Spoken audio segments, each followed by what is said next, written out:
Assalamualaikum warahmatullahi wabarakatuh. Apa kabarnya semua? Semoga kalian baik-baik saja. Kali ini saya akan membahas alur novel Donghua Swallowed Star. Tanpa basa-basi, yuk langsung disedot.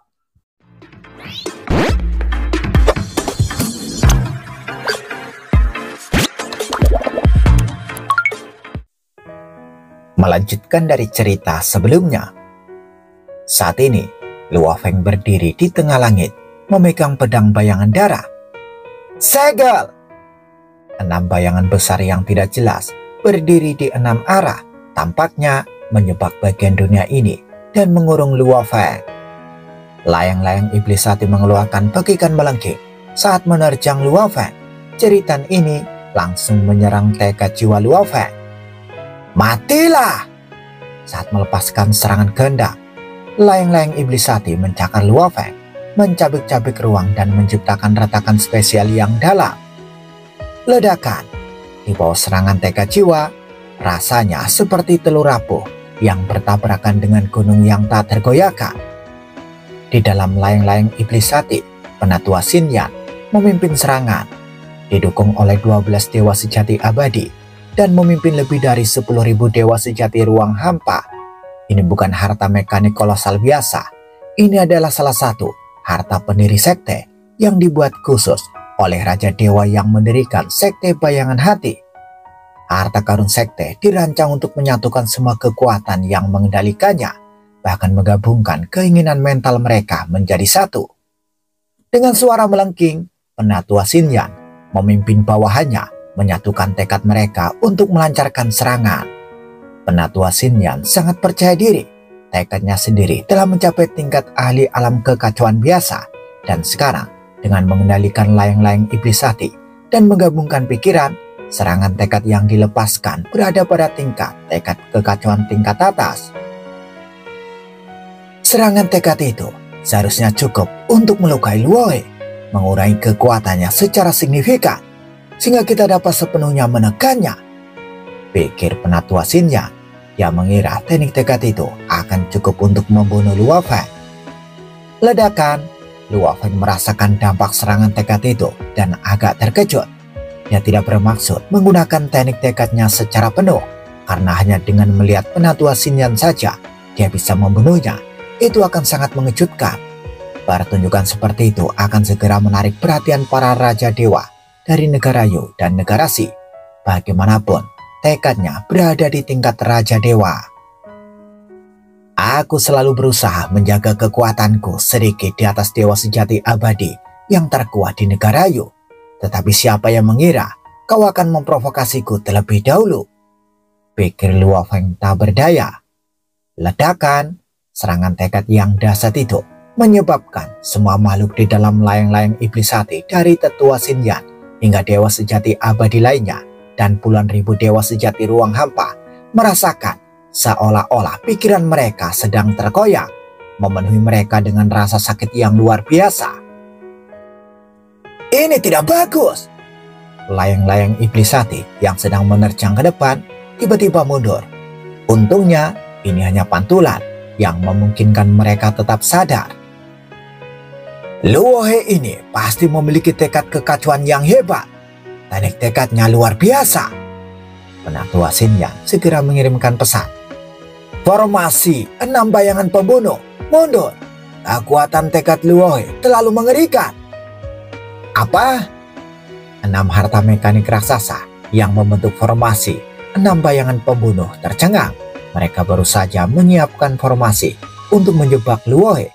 Jadi mengapa mereka diperintahkan untuk mundur?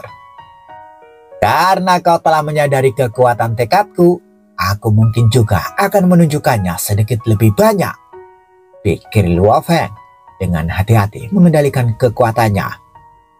Memotong! Luo Feng mengayunkan embrio pedang tingkat Raja Dewa. Pedang bayangan darah mengeluarkan cahaya menyilaukan, memotong kekosongan, mengiris semua yang ada di jalurnya, termasuk layang-layang iblis hati yang mundur. Saat bilahnya mengenai layang-layang iblis hati, Luo Feng segera menyadari ketangguhannya yang luar biasa. Daya tahan layang-layang iblis hati sebanding dengan harta karun senjata alam kekacauan, dan pedang Luo Feng tidak dapat memotongnya. Namun, gelombang energi menembus layang-layang itu, dan kekuatan kehendak di dalam cahaya bilah pedang itu menebas ke dalam bagian dalam layang-layang iblis hati. Di dalamnya, semua makhluk yang kehendaknya telah disatukan, menanggung beban serangan mental dan spiritual ini. Teknik ini adalah teknik pedang alam kekacauan pertama yang dikembangkan Luo Feng, menyempurnakan pikiran. Teknik pedang ini adalah teknik pedang alam kekacauan pertama yang dikembangkan Luo Feng, yaitu menyempurnakan pikiran. Layang-layang iblis hati terdorong mundur, dan makhluk-makhluk di dalamnya merasa seolah-olah pikiran mereka telah diiris sekali lagi, merasakan sakit yang tak tertahankan. Untungnya, Luo Feng hanya menggunakan sebagian kecil dari tekadnya, jadi mereka hanya merasakan sakit. Pedang itu tak hanya memotong kekacauan, namun juga mengiris layang-layang iblis hati dan formasi 6 bayangan pembunuh. Formasi 6 bayangan pembunuh yang dibentuk oleh 6 harta karun mekanik raksasa sudah tidak dapat menyatukan keinginan orang-orang yang mengendalikannya. Para pemimpin yang mengendalikan harta karun mekanik hanya dapat mengandalkan pikiran dan jiwa mereka sendiri. Dengan teknik pedang Luo Feng, 5 dari 6 pemimpin langsung hancur berkeping-keping dan pingsan. Hanya satu yang tersisa hampir tak sadarkan diri dan buru-buru melarikan diri. Hanya dalam satu tebasan yang brilian, layang-layang iblis hati terpaksa mundur. Formasi pembunuh 6 bayangan runtuh. Satu harta mekanik kolosal melarikan diri, dan 5 lainnya terbelah oleh cahaya bilah pedang. Ketika para pemimpinnya kehilangan kesadaran, kemampuan bertahan dari harta karun mekanik kolosal ini berkurang drastis, sehingga mudah untuk mengiris-ngiris mereka. Tidak bagus, mundur! Para anggota biasa dalam 5 harta karun mekanik kolosal yang tersebar, yang pikiran dan jiwanya belum bersatu, mempunyai satu keuntungan. Ketika para pemimpin yang mengendalikan harta karun itu jatuh pingsan, para anggota biasa tetap berpikiran jernih, segera melarikan diri ke segala arah. Suara berdesing, Luo Feng melambaikan tangannya mengumpulkan 5 harta mekanik kolosal yang hancur. Di tempat lain, bagaimana ini mungkin? Master Sekte Bayangan Hati dan 18 tetua menyaksikan adegan pertempuran itu dan dipenuhi rasa terkejut dan marah.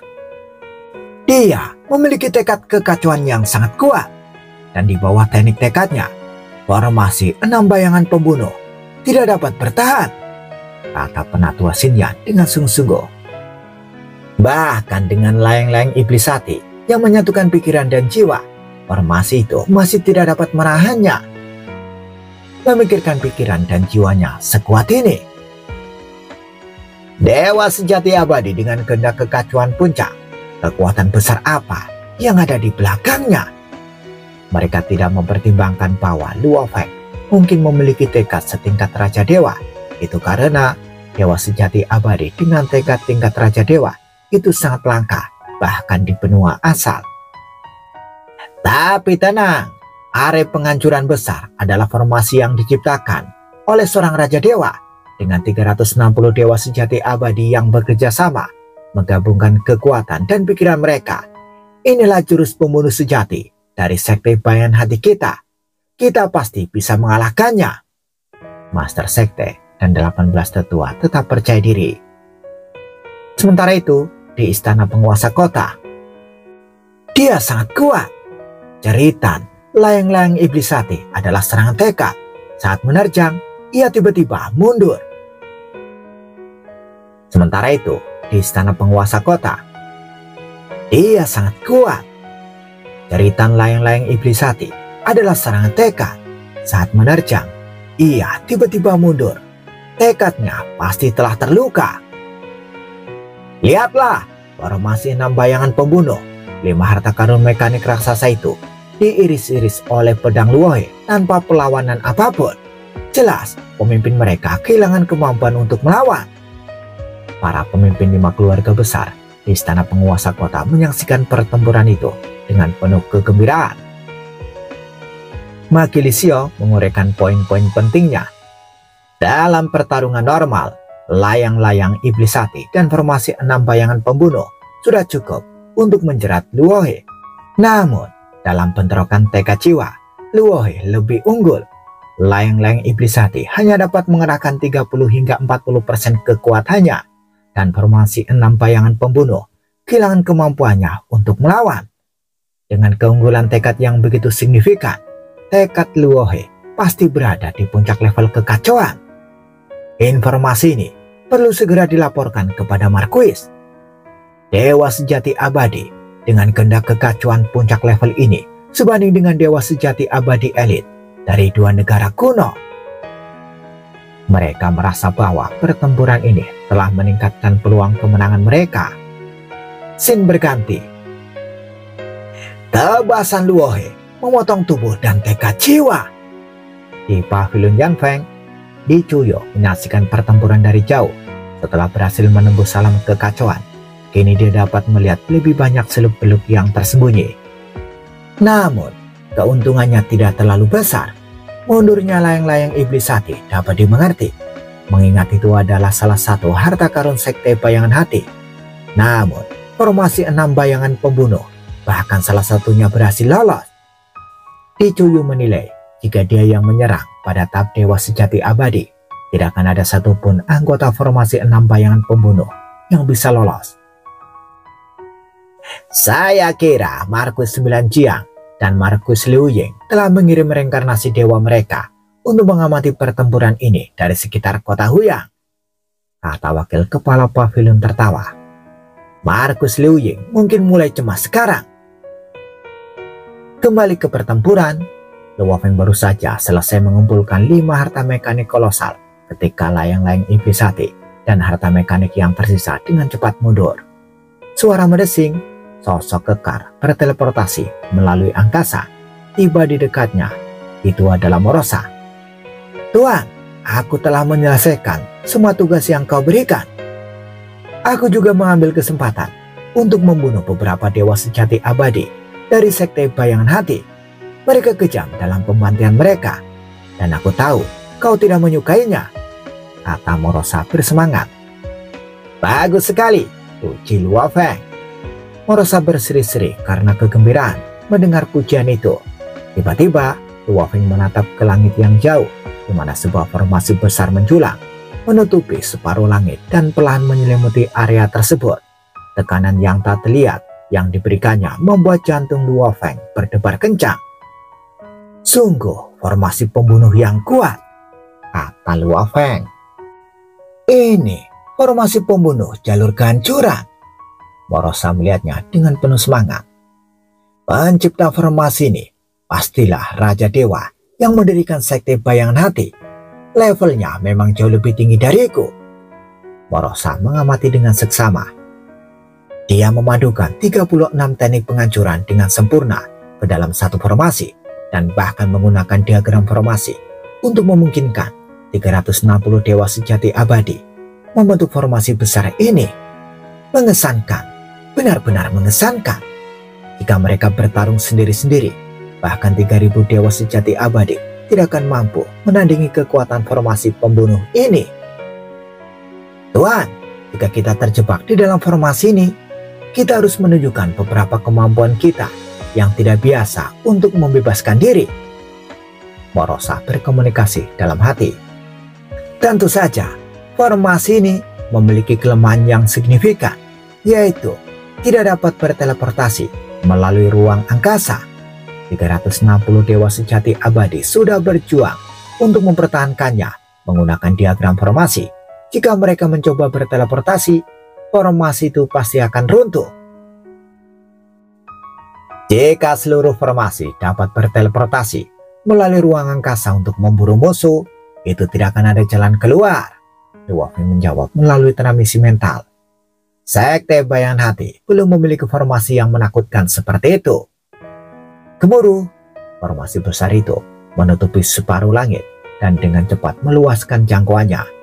Di dalam formasi itu, 360 dewa sejati abadi merasakan campuran kemarahan dan ketidakberdayaan. Jika Penatua Xinyan dan yang lainnya dapat menjebak Luohe, bahkan untuk waktu yang singkat, area penghancuran besar kita akan sepenuhnya mengurungnya, dan kita dapat langsung membunuhnya. Namun dia tidak akan dengan bodohnya membiarkan dirinya terperangkap dalam formasi. Di kejauhan, Luo Feng tiba-tiba mengayunkan pedangnya. 3 serangan beruntun. Serangan pertama sangat menyilaukan, menebas gampang dan meninggalkan retakan gelap. Tebasan cemerlang ini secara alami mendarah di formasi yang luas. Namun, dengan 360 dewa sejati abadi yang menggabungkan pikiran dan jiwa mereka melalui diagram formasi, mereka mampu menahan rasa sakit dan ketidaknyamanan dalam jiwa mereka demi mempertahankan formasi tersebut. Serangan kedua mengirimkan cahaya pedang yang menyapu kekacauan yang tak berujung, mengaduk pusaran air 2 warna yang tak terhitung jumlahnya. Serangan kuat ini menyebabkan seluruh formasi sedikit bergetar. Serangan ketiga berlangsung tanpa suara. Saat bilah pedang diayunkan, bilah pedang itu menghilang sepenuhnya. Saat muncul kembali, bilah pedang itu mengenai salah satu dewa sejati abadi di dalam formasi. Dewa sejati abadi terkejut, tetapi cahaya formasi itu masih di sekujur tubuhnya, menahan serangan mendadak Luo Feng yang mengerikan. Ketiga serangan itu dapat ditahan oleh formasi tersebut. Serangan langsung, serangan pikiran dan jiwa, titik lemah individu. Tidak ada kelemahan. Tidak heran, ini adalah formasi pembunuh terkuat dari sekte bayangan hati. Ini sungguh mengesankan, gumam Luo Feng. Dia mengamati saat formasi itu mendekat dan segera mengirimkan transmisi mental. Morosa, ayo pergi. Dia mengerti. Morosa mengangguk, suara mendesik. Keduanya langsung berteleportasi melintasi ruang angkasa dengan paksa menerobos batas ruang, melewati formasi gelap di langit, dan melarikan diri dari batas-batas kota Huyang. Formasi penghancur besar yang luas terhenti, dan 360 dewa sejati abadi yang berdiri di diagram formasi ilusi itu tidak berdaya. Mereka telah mengantisipasi hasil ini. Sementara itu, di dalam markas sekte bayangan hati, dia melarikan diri, ucap Master Sekte Bayangan Hati saat 18 tetua berkumpul menyaksikan adegan pertempuran yang ditampilkan oleh formasi besar sekte tersebut. Penatua Xinyan mengerutkan kening dan berkata, pikiran dan jiwa Luohe telah mencapai puncak level kekacauan, dikombinasikan dengan akumulasi kekuatan yang dalam. Tidak ada kelemahan yang bisa menghentikannya. Sekte Bayangan Hati saja tidak bisa menahannya di sini. Di bawah pengepungan Sekte Bayangan Hati, tidak ada dewa sejati abadi biasa yang dapat menahan mereka. Namun, para dewa sejati abadi yang kuat saat melarikan diri untuk menyelamatkan diri hampir mustahil untuk ditangkap oleh Sekte Bayangan Hati. Kekuatan yang ditunjukkan Luo Feng membuat Sekte Bayangan Hati tidak berdaya. Karena Luohe, kami kehilangan 6 harta mekanik kolosal dan puluhan dewa sejati abadi, kata para tetua dengan frustasi. Jangan terlalu dipikirkan, kata Master Sekte Bayangan Hati. Musuh kita bukanlah dia, melainkan pasukan di bawah pimpinan Markus Jiuyang. Saat pasukan terlibat dalam pertempuran dalam skala besar, yang penting adalah kekuatan kita di medan perang. Saat formasi kita yang banyak mengeluarkan kekuatan penuh, Luohe akan terpaksa melarikan diri. Selain itu, sebagai seorang kultivator bebas, harga yang diminta Luohe sangatlah tinggi. Markus Jiuyang mungkin tidak bersedia membayar, tambah Master Sekte Bayangan Hati. Benar, Luohe menawari kita harga 2 miliar pasir kosmik. Bahkan jika dia memberi diskon kepada Markus Jiuyang, harganya tetap sangat mahal. Jadi dia mungkin tidak akan mampu di medan perang. Jadi dia mungkin tidak akan muncul di medan perang. Para tetua ini jelas tidak memiliki keinginan untuk menghadapi Luohe di medan perang. Pemimpin Sekte Bayangan Hati memberi perintah. Jangan ragu lagi, lanjutkan rencana awal dan cepat rampas seluruh kota Huyang. Jumlah dewa sejati abadi dan dewa sejati ruang hampa di kota Huyang sangatlah banyak. Luo Feng dan Morosa hanya berhasil menyelamatkan sebagian kecil saja. Selama bentrokan antara Luo Feng dan Sekte Bayangan Hati, beberapa dewa sejati abadi di kota itu juga menyaksikan kejadian tersebut. Jika aku memiliki kekuatan seperti Luohe, bagaimana mungkin sekte bayangan hati bisa melakukan apapun pada kita? Klan Zuko masih terlalu lemah, kata Suyo yang menyaksikan kejadian itu dari jauh. Klan Su dengan lebih dari 20 dewa sejati abadi adalah keluarga terkuat di kota Huya. Namun di depan sekte bayangan hati, hanya Soyo dan Su Fuking, dua dewa sejati abadi yang tersisa di kota, yang berusaha melindungi banyak anggota klan. Suara mendesing, Soyo pergi diam-diam mengubah penampilannya dan menurunkan auranya menjadi seperti dewa sejati biasa. Dalam hal bertahan hidup dan penyembunyian, Soyo adalah yang terbaik dalam keluarganya. Sementara itu di luar kota, sosok yang mengenakan baju besi merah memancarkan aura gelap mengamati kota Huyang dari kejauhan. Matanya menyala seperti dua api darah. Kekuatan Luohe bahkan lebih kuat dari yang kuduga. Aku tidak menyangka pikiran dan jiwanya sekuat ini, gumam Markus Liu Ying. Dia tetap tenang meskipun ini hanya sebagian kecil dari kekuatan dewanya. Levelnya tentu tinggi. Matanya seakan menyatu dengan kegelapan dunia, sehingga dia dapat mengamati setiap sudut kota. Di dalam kota, selain area yang disegel oleh formasi dan wilayah yang menolak domain, dia bisa melihat hampir segalanya. Seorang Luohe saja tidak akan bisa mengubah hasil pertempuran ini. Kali ini, sekte bayangan hati hanya menunjukkan sebagian kekuatannya. Di bawah tekanan area penghancur besar, Luohe tidak punya pilihan selain melarikan diri, kata Markus Liu Ying penuh harap. Di medan perang, ketika ribuan dewa sejati abadi dari sekte bayangan hati melepaskan kekuatan gabungan mereka, apa yang bisa dilakukan Markus Chiuyang untuk melawan mereka? Markus Chiuyang, apakah kau berani ikut campur sendiri? Tatapan mata Markus Liu Ying tampak dingin. Perebutan wilayah kekuasaan bukanlah konflik biasa. Jika dia turun tangan, itu akan menjadi pertarungan hidup dan mati. Scene berganti. Luo Feng dan Morosa baru saja tiba di daerah terpencil di luar kota ketika mereka melihat sosok pemuda berambut putih yang familiar muncul di hadapan mereka. Yang mulia Luohe, pemuda berambut putih itu tersenyum.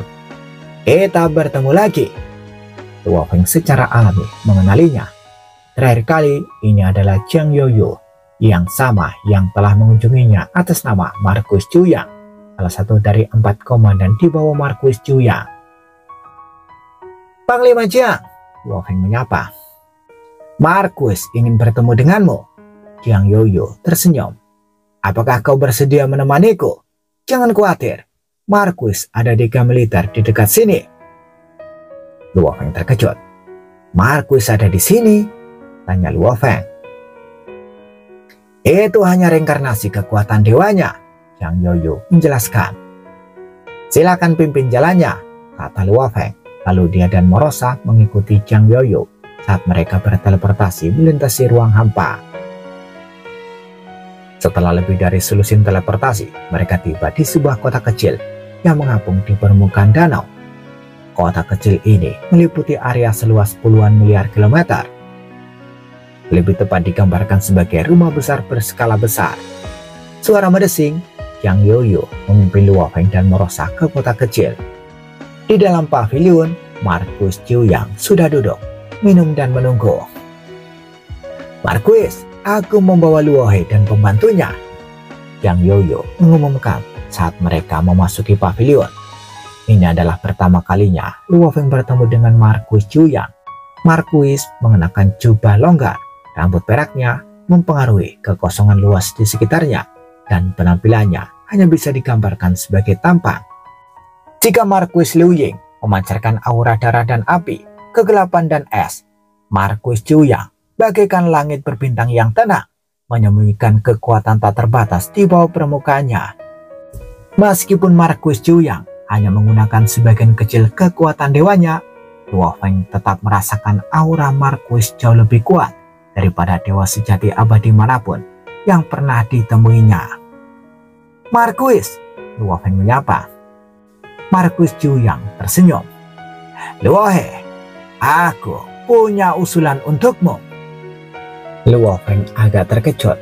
Markus Zhuyang yang sebelumnya enggan memberikan tawaran seperti itu, akhirnya terbujuk oleh kemampuan yang ditunjukkan Luo Feng selama konfrontasinya dengan Sekte Bayangan Hati. Jika Markus bersedia menawarkan 1 miliar pasir kosmik, aku tentu setuju untuk bergabung dengan pasukan Markus, kata Luo Feng. Hahaha, bagus. Markus Zhuyang mengangguk puas. Apakah kamu ingin 1 miliar pasir kosmik ditransfer ke akunmu di Pavilion Yanfeng, atau kamu ingin diserahkan secara langsung kepadamu? Berikan saja langsung kepadaku, jawab Luo Feng.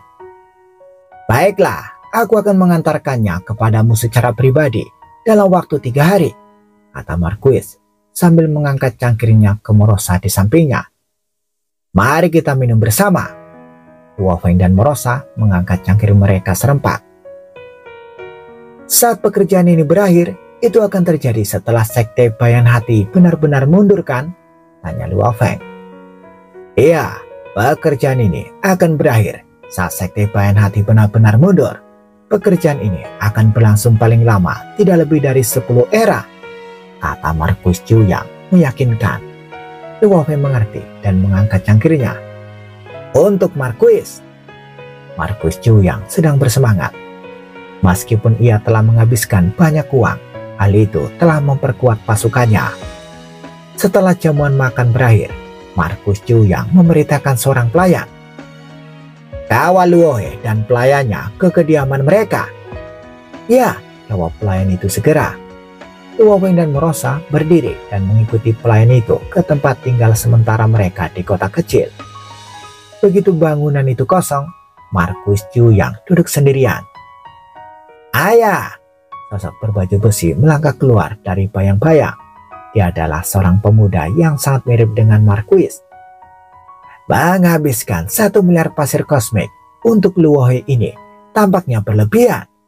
Kami hanya menghabiskan 600 juta pasir kosmik untuk mempekerjakan Jenderal Yu. Markus Zhuyang melirik putranya dan menggelengkan kepalanya. Kekuatan yang ditunjukkan Luohe sebelumnya tidak sebanding dengan harga yang mahal.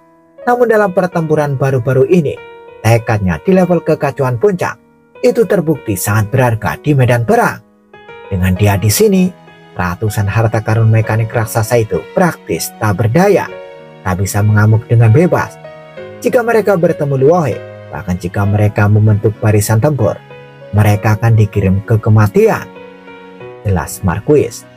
Pemuda itu mengangguk tanda mengerti. Memang formasi 6 bayangan pembunuh dibentuk oleh 6 harta mekanik raksasa. Dalam pertarungan langsung, mereka bisa menahan Luohe. Namun di bawah kekuatan tekadnya, 5 dari 6 harta itu kehilangan kemampuan untuk melawan dan dengan mudah disingkirkan oleh Luohe. Kekuatan tekad memiliki efektivitas khusus dalam pertempuran berskala besar, renung Markus Zhuyang. Bagi dewa sejati abadi untuk memiliki kekuatan tekad puncak di tingkat kekacauan, itu sudah luar biasa. Aku telah berkultivasi selama era yang tak terhitung jumlahnya, namun kekuatan tekadku hanya pada tingkat puncak kekacauan. Pemuda itu mengangguk berkata, dengan Luohe di pihak kita, harta karun mekanik raksasa itu harus bersembunyi di dalam formasi mereka, sehingga ancaman mereka berkurang drastis. Dan jangan lupa, dia juga punya pembantu. Bagaimana mungkin seorang pembantu bisa berdiam diri saat tuannya dalam bahaya? Kata Markus sambil tertawa. Kami mempekerjakan 1 orang dan mendapatkan 1 lagi secara cuma-cuma. Pemuda itu setuju. Dengan mengingat hal ini, 1 miliar pasir kosmik tampaknya digunakan dengan baik. Ayah, kapan kita akan bertindak? Tanya pemuda itu. Kekuatan kita belum cukup. Kita akan menunggu sedikit lebih lama, jawab Markus Zhuyang.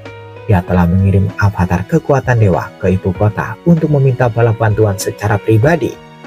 Markus Zhuyang perlu mendapatkan dukungan tambahan karena hanya mengandalkan Luohe dan pelayannya saja itu masih belum cukup. Bersambung, bagaimana kelanjutan kisahnya? Tunggu jawabannya di episode selanjutnya. Dadah. Semoga paham.